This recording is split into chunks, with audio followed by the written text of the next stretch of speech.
Hey there, I'm George Toby, photographer, filmmaker, entrepreneur, and fellow creative to many of you, and welcome to Coffee and Creatives. This podcast is for coffee drinkers and creative thinkers, those who love to enjoy a good cup of coffee as well as great conversation. Each week, I sit down with artists, entrepreneurs, and makers to talk about the real creative process, what inspires them, what challenges them, and what keeps them going. So if you're into creativity, coffee, and honest conversation, come and hang out with us on Coffee and Creatives. What's up, everybody? Thank you for joining us here on Coffee and Creatives. This week, we have another incredible guest, as we have every single week. We have Blake Rice joining us.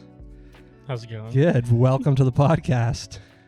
Thank you. I feel like this is going to be a episode full of information. Sounds good. I don't know why, but it feels like so strange, like because we have conversations about creative stuff like all the time. But yeah, it but not so formal. Yeah, now it's like a more formal people listening. So we're enjoying some delicious Kicking Horse coffee. We're going to start with, you're going to tell everybody who you are, what you do, and your kind of insight to our relationship. Okay. Sounds good. Okay. So my name is Blake. What I do for a living, is that what you want to know? Yeah, like what do you do for a living? Yeah. Okay, cool. Yeah. So I technically I work for a software company, but we focus mainly on YouTube. So my job started with me doing consultations and coaching people on how to grow their YouTube channels. Mm-hmm. But now because we have a department that does that, I more or less manage the coaches who do that sort of thing. Yeah. So my job is just trying to grow that and scale it. So what was the last question? What would be your insight or perspective to our relationship? Oh, we're like best friends. We've known each other for a long time, and over the past, I'd say maybe how long we've been hanging out now? Pretty average, like the last 3-4 years, at least maybe? At least 3. I think it's been longer than that. Well, like on the regular. On the regular, it'd be the last 3 years. Okay. But I guess like knowledge of each other and who we are. Yeah, it's been a long time. So I mean, you're in my wedding. Yeah, that's true. So I should be around for a long time. Yeah. Awesome. Yeah. So let's then dive into that question on like, how would you define creativity? Because you have a lot of obviously roles of creativity in your job, but also in your like passions and what you do on the side with you're a very active singer, guitar player, like at our church that we both attend. But then also just like you also have like a small Etsy business as well. Like you just have a lot of creativity and things that you do on a daily basis. So like what would you see or like how would you define creativity? Like creativity, it's hard to explain because it's not something that I feel like is, I mean, it can be learned, but it's like this unexplainable, I don't know, skill set or knowledge that you kind of just naturally have. And there are ways to kind of grow those and be better at those too. I'm not saying like people take graphic design in school. I took animation in school originally too, so I learned those skill set. But I will say having a basis of knowing what looks good, but also what feels good. I feel a lot of creativity is also what feels good too. Like when you look at art, people say like, I don't understand a lot of these like masterpieces, but people say they feel something. And I think that's generally what it comes down to is it's the feelings you have. Either it can be personal or around you, and it's kind of expressed through whatever medium you choose. So, and you went to school for graphic design like right out of high school. Animation. Yeah. And do you think like that had an impact on like your creative journey after going to school? Like, do you think that where you are now would have been any different from if you would have done school for animation, or would you have not? It's a good question. I don't know. I feel like I learned a lot of, going to college I learned a lot of just like adult skills that I probably wouldn't have. I think I learned that there's a lot, and where I'm saying is like there's a lot, you can learn a lot of these things. Right. I feel like I learned a lot more about you can learn, and there was stuff I didn't know. And I mean, there's a guy who was in my class who was an incredible drawer, and like in college for the 3 years we were there, like his drawings got that much better. So obviously it just enhanced what he did. Yep. If I had not gone, I don't think I would have had maybe the grit or the motivation to even try to get better at things as well. Because I love playing guitar, I love singing, I love doing all these sorts of things, but I probably would never have pursued them if I had never gone to school and found out that I can grow in these kind of areas.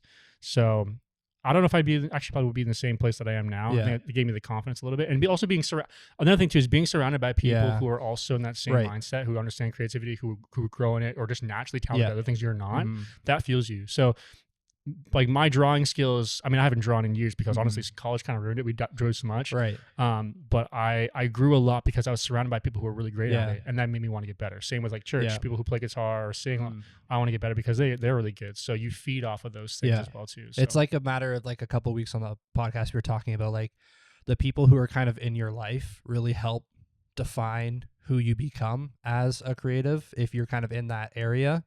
So I think I definitely agree with that. Like the people that I have in my life are typically tend to be people who I want to have input into those areas. Yeah. And like, do you think like school, I feel like school would have been something that kind of like, you kind of like had an idea of creativity of like what you wanted to do or like what you were creative in. And then actually being around other people helped, would you say would it help like actually foster like your mind to be more creative than normal? Like you're like going from yourself being like, you know, just at home and you're like, oh, I think I'm creative, but then you're going and surrounded by more creatives. Do you think like any part of that gave you a negative mindset of like, oh, there's so many people who are better than I am. Why am I doing this? Or did it give you like, wow, there's a lot of people that I could actually learn from and I can grow? I think it's a bit of both.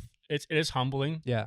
Like I can talk about when I went to Bible college Yeah, and surrounded by right. those people there. Like you go in, if you as you grow up, I mean, your parents obviously will pour a lot into you. You hear from things from people at Mhm. church or your group of like, hey, you're a great drawer, you're a great Yeah. singer, that sort of stuff. You don't know how many people out there actually, you know, either at the same skill level or a lot better than Yeah, you too. So it's right. humbling to be around those people and knowing, okay, I'm actually not. It takes you off your high horse a little bit. Yeah. Not, I don't think I ever had that mindset. I could have had maybe here and there, but it definitely can be discouraging when you feel like you found something you're really talented at, and then you see somebody else who's that much better than you. You're Right. like, oh, what's the point of me even trying? Yeah. However, it is a perspective shift you have to come to terms with, of realizing that you can learn a lot from those around you. It's I think we view too much as competition and not as Mhm. opportunity. Yeah. Right.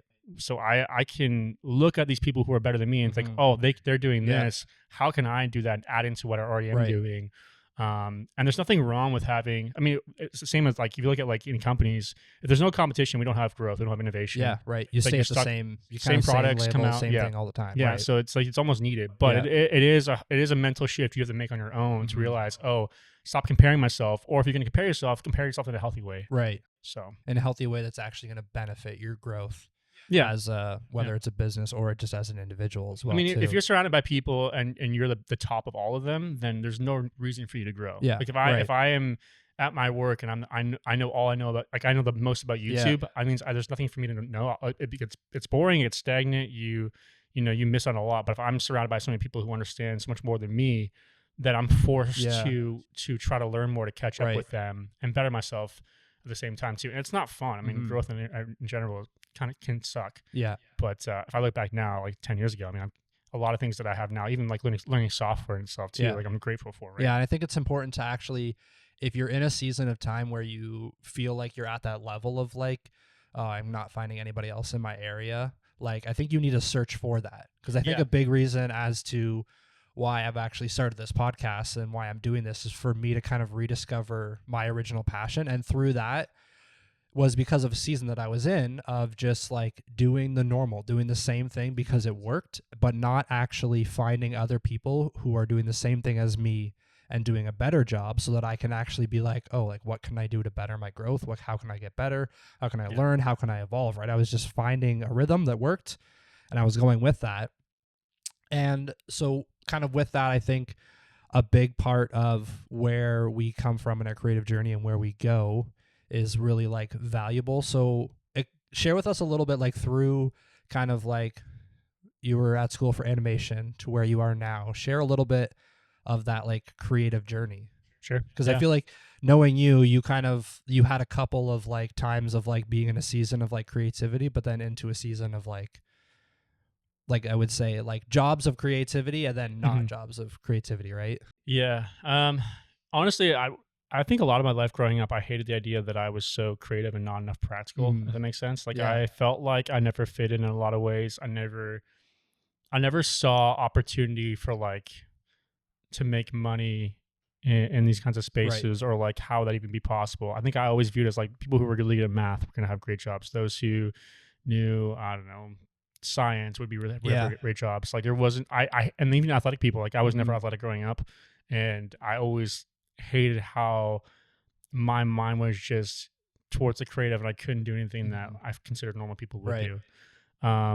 So my journey from college, I mean, again, there's always been those little inklings of me being creative over the years. I've been in church growing up on the floor, drawing pictures all the time. I didn't know what I wanted to do with my life, but I knew I just wanted to do something. I just wanted to enjoy my work. Yeah.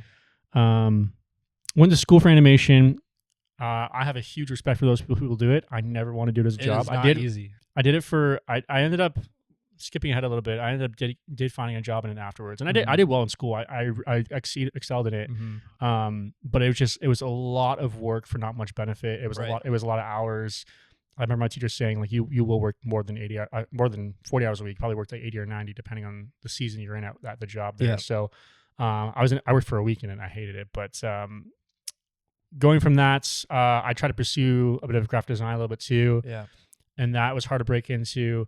I honestly, a lot of my work experience or life experience has been more manual labor, which I think was also discouraging too. Yeah. Was like, again, and a lot of people do enjoy that stuff. Yeah. I just never did. So that's why I feel like I never found my purpose. I'm just doing these jobs and showing up and making money, but I feel like I'm just going through the motions. And I have a lot of background, as you know, in the same areas of like doing those. Like I did tons of laboring jobs, from concrete to framing to like roofing to everything, to where you almost like got into a rut of like, I want to do something creative, but this is like good. It's money, harder. Like there's not. I think honestly, I think these days there's a lot more opportunity than when we were working those jobs.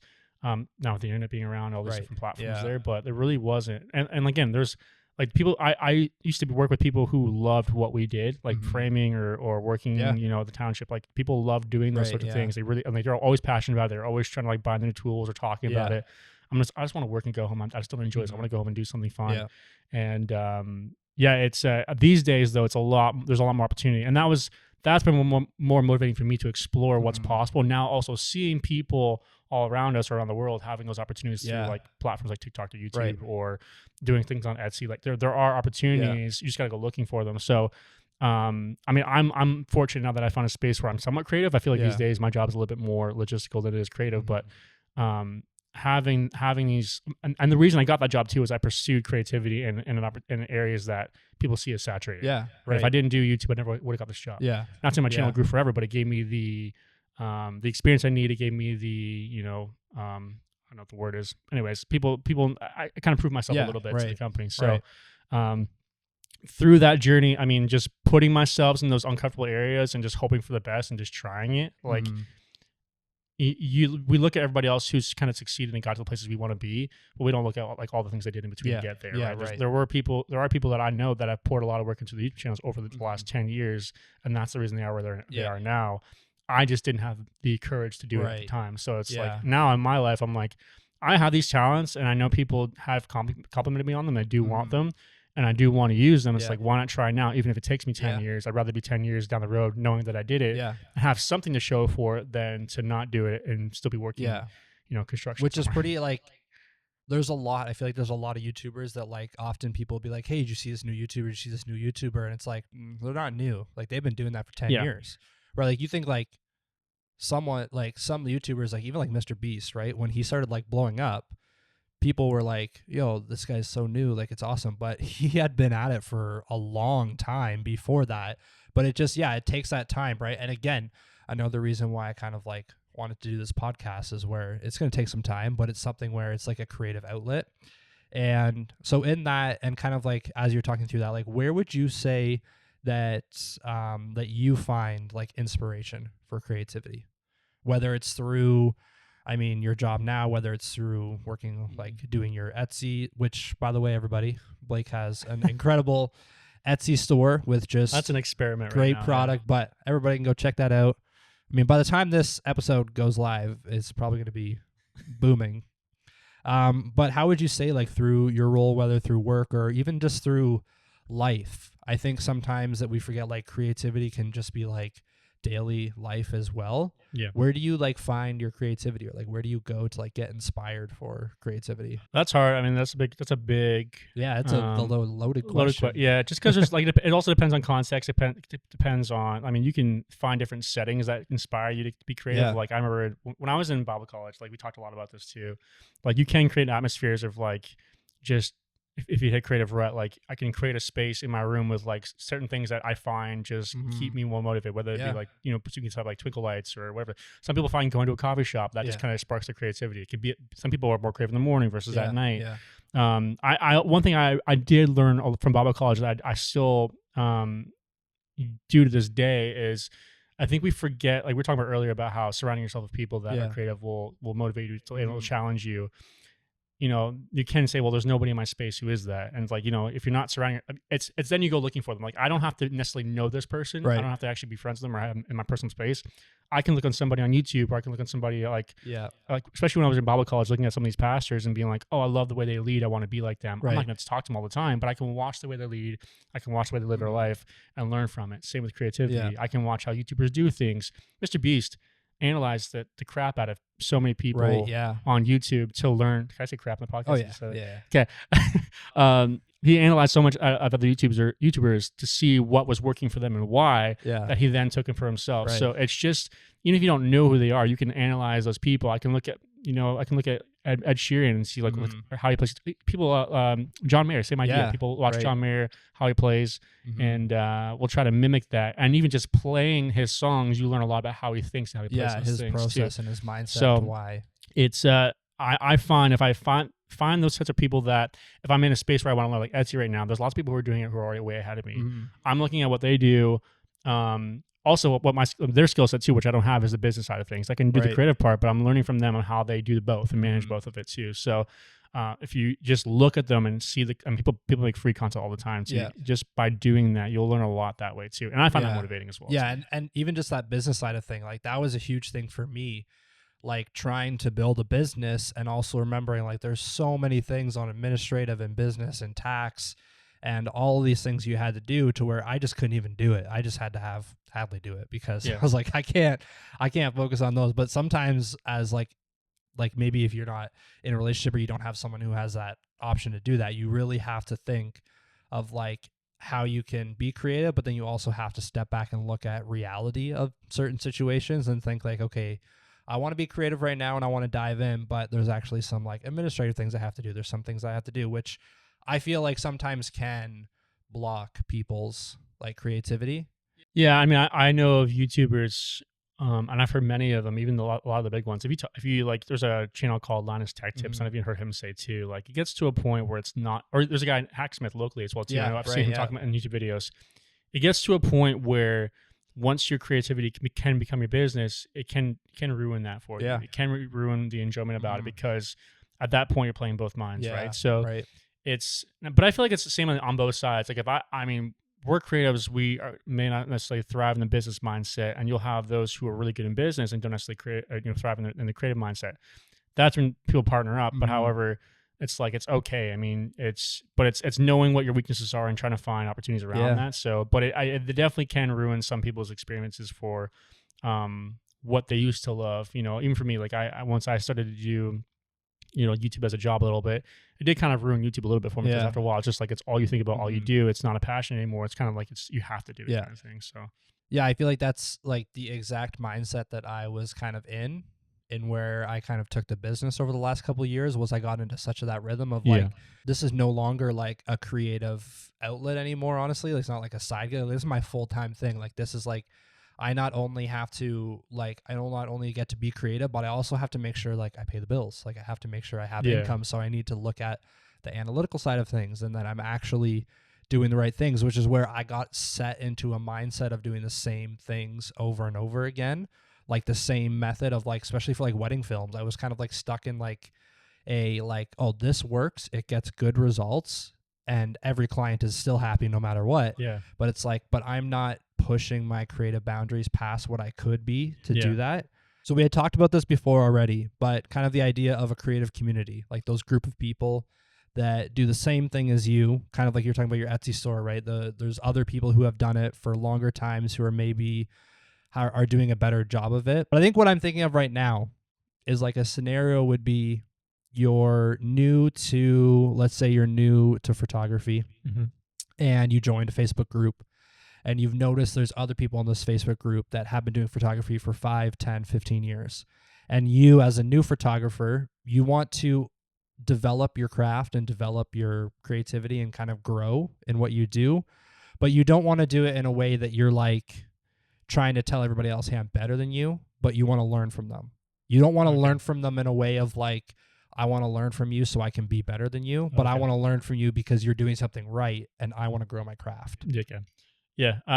One thing we always tell people, like creators, we call them creators at work, like the clients we coach on YouTube, collaboration's a huge thing. Yeah. You can always, for example, in the context of YouTube, a really great way to grow your channel is to collaborate with other people who are in your space, or even like adjacent to your space. Doesn't necessarily be in your space. Let's say I have a sports channel and somebody has a shoes channel. I can collab with them because they kind of go together hand in hand, like sports shoes, right? I can combine it that way. But reaching out and collaborating with them, and that can be a bigger channel or a smaller channel, whatever makes sense for you. It's just sharing audiences. But I'm going off topic. But the point of growing in your craft there too is you don't have to go at them and be like, hey, I either want to learn from you or I would always bring value to somebody else. It's like, hey, I want to be able to or value what they do a lot more. It's like if I want someone to collaborate with, I'd be like, hey, I'd love to have you on my YouTube channel. And I would have an idea in mind of like make it as less work as much as possible for them too, but give the opportunity so that they can be a part of it. Here's an idea that I have. I just need you to do this. Would you like to be a part of it? I'd love to share you with my community, right? Inviting that. But by doing that, by collaborating with somebody, you're now opening that door to build a relationship. The more, you're looking at anybody, like the more relationships you have, even in life, whether it's it doesn't mean creative, it can be even regular skill set. Somebody who knows, who knows how to do renovations versus me who doesn't. It's like now I'm able to learn from somebody because I have a relationship and they're willing to offer that to me. I can do it with them. Same idea here, doing that in collaboration. If it's a photographer and a Facebook group, there's nothing wrong with also just going and complimenting people on their work too. To kind of, the idea is like you don't want to be skeezy about it. Like you want to build friendships with them. But I can go comment and say, hey, I love your photos or I love your videos, and just keep doing that for a while. So they see that you're kind of in that space with them. And then when the opportunity arises where you can connect on something, or you want to invite them or ask them to collab, the opportunities will be there. If a question, they can ask them too. And then now that they know who you are, they've seen you, they know you're all right. They know that like you're actually in the space and you're serious. They'd be probably more willing to answer your questions and that sort of thing. So, treat it as a relationship. Treat your craft with an open hand of knowing that I might not know it all. I will have ideas. If people have questions they ask in those group, I would just go and answer the questions the best that I can, but also have that conversation with people in the chat. I learn a lot more from just having those conversations or just reading those conversations as well too. So then by that point, the more you're collaborating with people in those spaces, the probably more to what grow. What would be your response to kind of your mindset to like the negativity that can also come from that? Because I feel like a lot of the times there can be people where you like, oh, like I want to collab with this person or I want to reach out to this person about their work. But then it's either like there's no response or there's like a negative, like, no, I don't want to do it with you. That's going to be, and that's kind of the thing that stops people too, is they're like, well, what if they say no? It's like, cool. What if they say yes, right? You don't know that. And I would say go with the mindset that you will probably get a no, and that's okay. For every 100 people you might message, you might get one yes, and that's all you need to have a collaboration. And that one yes could be a lot more than having 10 yeses, right? So go in with the mindset that, again, people are busy, people have lives, and people have their own stuff going on. And you may not be the only person messaging them, and that's a reality too. Is like they might be sought after because of their skill set, which is fine, right? I can't go and message Mr. Beast. I'm sure he has 1,000 people doing it, right? Would it hurt for me to do it? No. Would it probably get noticed? Probably not. But I mean, it's still like you never know what. I've learned a lot of like you never know what's on the other side of that door unless you knock on it, and it may never open, and that's fine. But if I don't take that chance, I could miss on something really cool. Yeah, for sure. Negativity wise, I mean, there are definitely people who are rude and maybe will think they're better than you, and that just shows at some point, if they have that mindset around people, that they're going to lack a lot more than creative skill set. They're going to lack a lot more in their growth and even their own industries, that sort of thing too, because they're burning bridges before they even build them. Yeah. I think that's great. And a point that I kind of want to jump on now, and I'm thinking back to when you had your YouTube channel, Time for Tech, which it's still up there. So anybody listening, if you want to check it out, it was one of my favorites. Go and meet Kevin, one of the best. Like It's my I don't know, animation your came into play. animation AI added guys to his channel. Fabulous. Thinking to like that time of like you're working a full-time job, but then on top of that you're doing like a pretty like active at the time like Yeah. YouTube channel. How would you say you went about balancing like your creative passion for that and life's practical responsibilities? And that was a period where I was really just hating what I was doing, and I was Yeah. trying Right. trying something. Yeah. And like that channel itself too was a big experiment. Like I mean, I jumped into it. I hate that channel. Like there's a lot of it. I'm just like, there's a reason it didn't. I mean, it grew a lot Yeah. more than I expected it to. But there's a reason I didn't pursue it or it didn't grow more is because I was just in a phase of like, I'm going to try everything, right? And I have learned Right. a lot of what to do, and I've learned a lot of really what not Yeah. to do, right? But that's because I wouldn't try it. I think people are more afraid of the what not to do part. They don't want to have that wall. Yeah. But I've also learned that consistency isn't an everyday thing. Back then it was, because I was like, I just need to get out of my job. I want to do whatever I can possible. So it was, Yeah. I just poured into it. Building systems after a while, once you do a task, like for example, Etsy for me, like it was a lot of work. It still is. It's a lot of work to kind of go through it and build these listings that I'm putting up. Right. But I've figured out ways now to, how can I make this quicker? Or how can I go, jot down all the roadblocks that I hit, so the next time they come up, I need to know how to fix it, or I can bypass it completely, right? Yeah. So the more you have to build that workflow, build up, the better. What was the question again? I lost it. Just talking like how do you balance balance it, creativity and like life's practical Consistency responsibilities? is, at the time it was an everyday thing. I view it now as consistency is not every day. It's consistency is you showing up whenever you can. Mhm. You know, if I'm missing 3 weeks in a row, that's not ideal. But if I show up on the fourth week, that's consistency. It's Right. just, Yeah. life happens in between. So don't feel bad if I can only show up for 1 hour today, Mhm. miss the next 2 days, show up the next day for 10 minutes. Mhm. Anytime that I can spend that's in like, in a series, even if it's up and down, that's still going to be Right. consistent. So it's, I mean, life happens. I have, I'm married now. I have responsibilities to do. I've got, I need breaks too, because the Yeah. more you're Oh, pushing yeah, for yourself sure. to. So it's just knowing what my body needs. Same with working out. Yeah. You don't work out every day because you need those breaks in between. And some weeks are you just can't do it. Yeah. Doesn't mean your whole progress is going to fall apart. Yeah. You may slow down from where you're going to be, but also taking a break or missing those days too and reevaluating can also skyrocket you to the next place too. As Yeah, well, so. I think sometimes we think that we have to like, in addition to like wanting to have, we were chatting about this on one of the previous episodes, but like consistency doesn't always have to be productive. I feel like sometimes often, and for myself, I often find like sometimes like actually isn't productive. Yeah. But with time of doing it over and over again, it almost just like puts yourself into a habit of doing it. Yeah.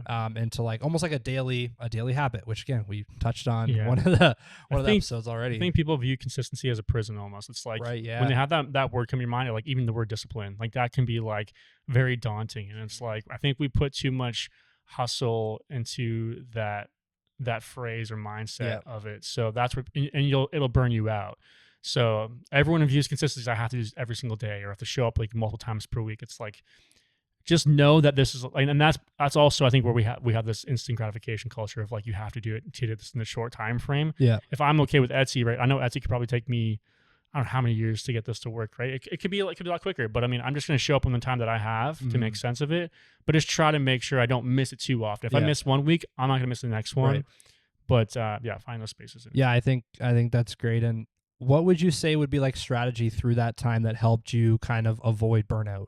Because I feel like there's a lot, like even my life, a lot of times I got like really close. I don't know if I would ever say that I had like an actual like full blown burnout. Wow, Yeah. that's a tongue twister. But would you say like, is there any times that you were close? I mean, I know of sometimes. Yeah, But- I was just gonna say. I mean, I wish I knew the answer. Like, I've definitely hit burnout many times, and I'm also. I mean, I think creatives in general. For myself especially, I'm my own worst critic. Yeah. So if I mess up one thing or miss out on one Oh, thing, absolutely. I think I'll we derail all my are. whole We're all like progress. the worst critics So- for ourselves. it's hard. I think going through burnout. I mean, this is gonna sound really weird, but I think going through burnout is also a good thing because then Yeah. you realize what you can handle, what you can't. Oh, absolutely. So, because the tension there is like not showing up enough and thinking you don't want to burn out, and then the other side is showing up too much and actually burning Yeah. out. But if I go through it at least once, now, like for example, I can step back and be like, oh, I know what my body can handle. I know what Yeah. I'm feeling now. I felt this last Yeah. time. So you can put these boundaries in place and figure out, okay, what do I need and how often do I need to show up to do this thing so I can still be happy and recognize if I'm doing too much, but also recognize if I'm actually slacking off a little bit. So it's not an easy like black and white thing. It's very gray. So It's like an individual kind of like, it's almost like some people can have like a healthy burnout. I have a friend, and you've met him, Anthony, Yeah. who literally will like get up at 5 a.m. He'll work out, and he'll work in his own business for a day. He was working with us for a bit. He'd then go work there, and then go continue his own thing. Like he's a beast, like constantly going. I cannot do Just that. never I would stops. love to. Yeah. But again, the comparison aspect of that will come in and be like, I'm not good enough. It's like, Yeah. no, I learned so much from him business wise and Right. creativity wise, but I know that I'm not his, grit level Mhm. yet. And also maybe I don't want to be that way. I mean, for him, he just what fuels him. Yeah. But I know for me, it's like I need to find what works for me. So, It's almost like comparing an extrovert and an introvert. but it's again, I can see the way an introvert and extrovert of like introverts. They want to be around people, but it's also like just drains. Like for me, I would love to be around people more. I just know I can't handle it all the time. Yeah. And extroverts the same way. I'm sure they would love to be able to have. I'm sure. I don't know an extrovert. I'm not an extrovert myself, but I know some people who are like their minds are constantly on the go all the time, and they want to have that quiet time. For me, it's I can do it all the time. My brains can go quiet all the time. So it's like, but if they tried that, it'll stress them out too much. So it's vice versa. It's the same idea. Exactly. It's very similar to like my mindset is very like extrovert, and my mind is constantly running. Yeah. But sometimes I really wish I could just like shut it off and just like be in a moment of like quiet and zen and just like not think, but it's just like not possible for me. But then also like being an extrovert, it's like I also want and need to be around people to fuel me and to kind of like keep me going, as opposed to like Hadley is the complete opposite. Like she is an introvert. She needs to have her time to herself where she can shut off, and that fuels her. So it's very interesting to see like, but I feel like there's so many creatives that are both that way, right? That just sometimes you can go and you're super productive, but then other times it's like you need that rest, but you're almost just as productive, if not sometimes more. Like I feel like we all have our different directions on how we get places and how our creativity comes out and how we balance work and life and family and personal stuff. But everybody typically can kind of get to the same place. It's just about finding your own way to get there, but never feeling like, oh, I can't go 24 hours a day, so I'm not as good as somebody who can, right? Yeah, Which you is don't need not to the be- case, because now you're just back to comparing yourself to somebody else instead of finding what works for you and what craves like you to move forward and do better, as opposed to just comparing and then sitting in. More work doesn't always mean better results too. Like right. overtraining and working out can always do worse for you. And there are people who are able to do a lot less and get a lot more progress and vice versa. Yeah. Right? So don't compare someone else's result or someone else's systems to what you're able to do or offer, right? Because, who's to say that them overdoing and get them any farther than when you doing a little bit less and managing yourself, right? So Exactly. What a great way to end it right there. Thank you so much, Blake, for being on the podcast No problem. this week. And guys, keep your eyes and ears open because Blake will be back. Not sure when, but he'll be back for a couple special episodes. So thank you so much for joining us this week, and we'll see you on the next one. Thank you for joining us today on Coffee and Creatives. I hope you enjoyed that as much as I did, and I look forward to seeing you on the next one.